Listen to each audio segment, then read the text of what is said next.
So the last video we did here on the channel, we actually went to a skate park and we had a session right before the hurricane.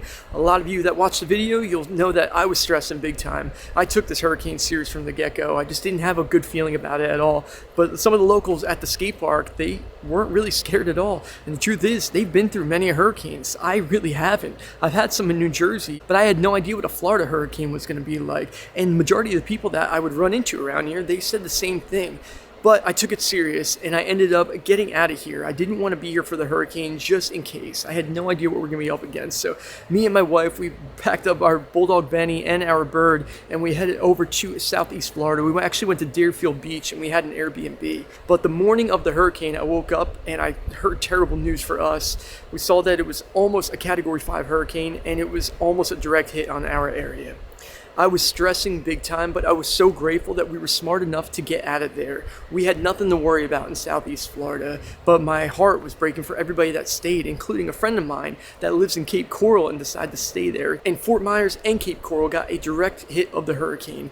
He actually called me during the hurricane and he told me that the wind had died down. He didn't hear anything. He said he couldn't get on the internet on his phone to check any updates on the storm. And I looked at the model and he was in the eye of the hurricane. He was there with his whole family and just so worried about what was going to happen next. I felt terrible for him and all the people that decided to stay in this insane storm. So thankfully nothing serious happened at my friend's house. Him and his family were perfectly fine afterwards, and we ended up waiting 2 days before we came back to our house. Now my biggest risk that I was worried about, you guys saw the last video, was that canal that's directly behind me. So that is actually a tidal canal, so it will go up and down. So I was extremely nervous to know what happened with the surge. Me and my wife were looking on Facebook and we saw so many very unpromising videos and pictures and just accounts of people saying how bad the area was. So when we came back on Friday, we were expecting the worst. But the truth is, I can't explain it and I don't know why, but my house survived this hurricane with the most minor of damage.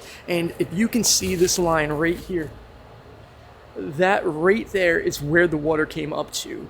The neighbor over there, the water actually went over the top of that wall, went into his pool, and it got up against his house. And there was actually 2 inches of water like blowing against his house, but it never got in.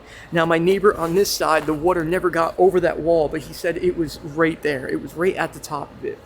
So he actually stayed, which is pretty crazy. And he's an 85-year-old man, so I can only imagine what he was thinking while it was all going down. So when I came back and I realized that my house was okay, I was so thankful. But the truth is, the majority of my area wasn't. And in this video, we're going to do a ride around this area, and I'm going to show you just how devastating this hurricane was. And this bike ride I went on, it really broke my heart, and I really can't explain it. I'm just going to show you guys the footage right now.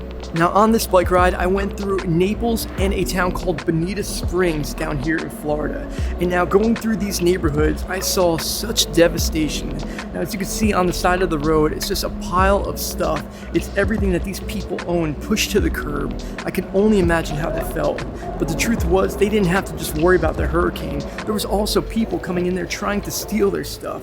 And you could see they were putting messages straight out there. And on Friday, I actually saw somebody get arrested in my neighborhood for trying to do looting as well. So as I went further up the road, it just kept on continuing. Just so much debris all over the place. You can just see money that these people have spent over the years that's just getting thrown to the curb, and you're just hoping that these people have proper insurance to be able to pay for this. And the truth is, a lot of people weren't ready for this. A lot of people didn't expect the storm to get to this level.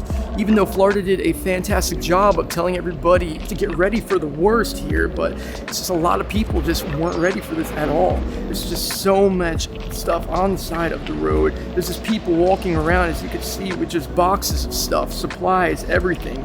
Now the one thing that I noticed throughout this when I was driving around was how much the community here in Florida actually came together to help each other out. Even though there was such devastation going around, people that could, they stepped up and they made a difference. You can see up here, this blue tent that's on the left, there was a group of people that were actually serving food, serving snacks, serving supplies and water to the local people that were around here helping out, trying to get things better, all the first responders, and that was just amazing to see. But as I rode through a different neighborhood, you could see a different kind of destruction. Insane, huge trees that were just knocked over, pulled out of the ground. And in driving up this road, I saw something that I couldn't believe. There was this house that actually had a boat that was just in the middle of their driveway. Now, the worst irony about this is the boat is actually named Hurricane, which I don't even feel comfortable bringing up, but I just couldn't believe that it actually said that. I made another turn and I saw this unbelievable tree that got ripped out of the ground. Just imagine how much force had to be applied to that tree to completely rip the roots out of the ground. It's so crazy to see. It really blew my mind when I started noticing how many cars were getting affected by this. I saw a beautiful Corvette that was getting put up on a tow truck, getting towed out of there because the car was flooded. It's now completely damaged. And what's even crazier about that is I actually drove further up the road and I found a lot where there was just a ton of cars getting dumped out, and very nice cars as well. You can see there's a Tesla Model S Plaid, there's a yellow Corvette, there's even a brand new red Corvette over here, just completely totaled by this storm.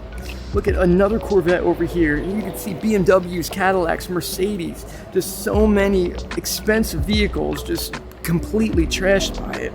So I rode up Bonita Springs and I found another boat that was in a parking lot just randomly over there. Like, it had to get past all those trees to get into that parking lot too, which is just unfathomable. And just imagine this boat, it's literally on the sidewalk. I had to come to a stop and figure out a way to get around this thing. I actually had to jump the curb and then go into the road to make it further up towards the beach. And the truth is, things got even worse as I drove further up. There was a shack right there that was like a fish shack that was just completely destroyed, completely leveled, and it just kept on going as I went up this street. There was another building right here, just everything just thrown out of it, and there was actually a whole shopping plaza with all the windows blown out, with everything all over the parking lot. Just so sad to see. It really looked like a war zone. It looked like a movie, like something like I Am Legend, just something that is just unimaginable. Just so much just debris and just so much junk with nobody there to really do anything about it, just hoping that eventually they're going to get it cleaned up. Now, heading further down towards this beach, I actually found this boat place where they actually did like rentals. As you can see, that little boardwalk walkway was just completely lifted up and twisted. Now, down further, you can see all the cones on the road. They won't let anybody actually on the road right now unless you live in that area or you're working to clean it up. As you can see, the first responders were still rushing around, and we're talking about 5 days afterwards. So there's still some serious stuff that these people are going through down here by the beach. Now, on the right here was a popular place in Bonita Springs called Coconut Jack's that was just completely destroyed. Everything from the inside was put out on the curb. And look at all this debris on the right. Like, it looked like a tornado went through there. It's just thrown all over. I don't know if that was a building or not, but it's just unbelievable. Now, as you can see straight ahead, there's a sheriff station that's set up in the air so they could see what's going on all around them. And they actually had some police that were in that tent right there. I'm just turning it around right now. Thank you. It was such a devastating bike ride, and it just breaks my heart knowing that these people have to put their lives back together. And I am so grateful that I was lucky enough to deal with very, very minor stuff. Now, I've had power back for a few days, and I even got my internet back, and that's the reason why I'm doing this video right now. So for all of you that are watching this video that are from out of state and you guys don't understand how powerful and how dangerous hurricanes are, I hope this puts into perspective just how crazy of a storm this was. This area almost got 20 feet of storm surge, which is nuts. I actually saw a photo of that road that I was just riding down, Bonita Beach Road, that was at waist height of water, nearly a mile away from the beach. I'm just having a hard time imagining how all this is going to get fixed and how all these people are going to be able to get their lives back together.